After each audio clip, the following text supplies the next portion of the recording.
म्हणजे press conference घ्यायचं मागचं कारण आहे की मागच्या 2 वर्षापासनं जे कॉन्ट्रॅक्टरचे थकीत देयके आहेत, स्पेशली हिवाळी अधिवेशनाचे आणि लहान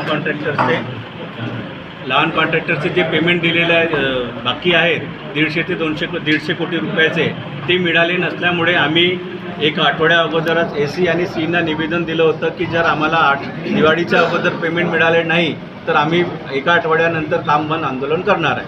आणि त्या अनुषंगाने आजची प्रेस कॉन्फरन्स घेत आहे आणि या प्रेसच्या माध्यमातून आम्ही सांगत आहे सर्व कंत्राटदार संघटनेचे ते प्रतिनिधी आहेत, सर्व कॉन्ट्रॅक्टर्स आहेत ज्यांना कामं मिळालेली आहेत आणि काही कॉन्ट्रॅक्टर्स ऑनलाईन आहेत. सर्व कॉन्ट्रॅक्टर्सला विश्वासात घेऊन स्वतःहून सर्व लोक कामं बंद करण्याच्या तयारीत आहेत.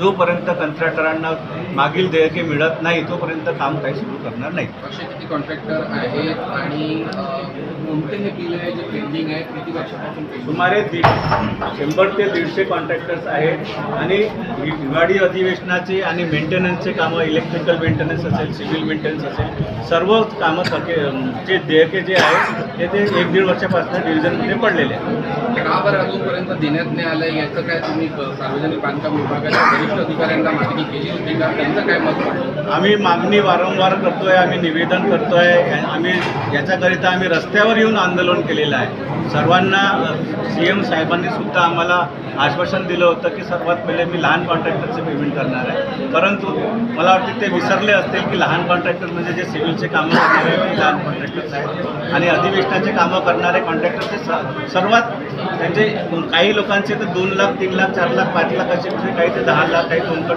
प्रत्येक कॅटेगरी वाईज सर्व कॉन्ट्रॅक्टर्स आहेत. त्यांचे बिल मिळाले नसल्यामुळे नवीन कामं आम्ही हातात जरी घेतले असतील ते करणार नाही तोपर्यंत आम्हाला पैसे मिळणार. हिवाळी अधिवेशन आहे,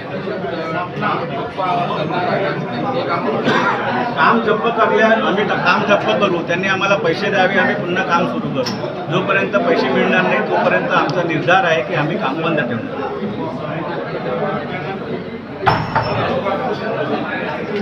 चला